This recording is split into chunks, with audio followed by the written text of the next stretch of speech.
Can using Instagram change the way you eat? So many people post pictures of their favorite meals, and according to a new study, looking at all those photos of food may actually, wait for it, make you less hungry. That's a word on the street.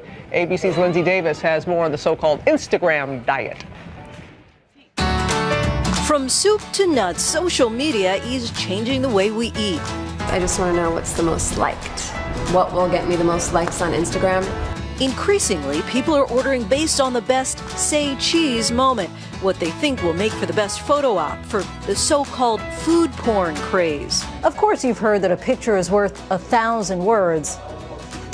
Well, now some say it could just save you 1,000 calories.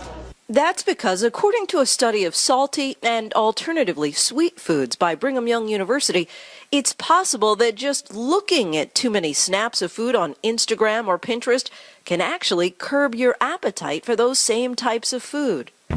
It is absolutely possible that looking at too much or even a lot of a specific type of food could decrease your desire for that food.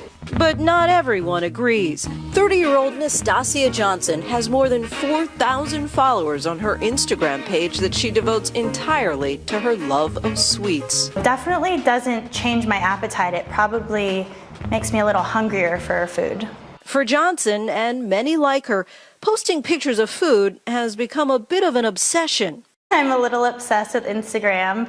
I follow about 400 people and it seems to not be enough. Every time my hand gets near the phone, Instagram's the first thing I open. But picture this. According to the study, you can't count on 1 or 2 pictures of chocolate cake to make the real cake in front of you seem any less palatable. But after seeing, say, 60 pictures of syrupy sweet foods, you might be somewhat less likely to enjoy the real-life cake and possibly eat less of it. For Good Morning America, Lindsay Davis, ABC News, New York.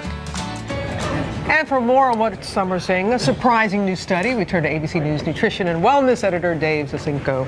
First of all, you didn't bring any food. We're very disappointed. Normally, I'm really hungry. All those images just made me hungry. That's right. The study says it doesn't make you hungry, and we've been watching this piece for the last minute, and we're salivating. It's a little bit of a tough one to swallow because you realize you have to see 60 photos to hit what's called sensory boredom, which is this overstimulation of your senses that lead to you to not want to eat it anymore. And it has to be the food that you're trying to avoid. So that's brownies do not bore me. I'm just going to say.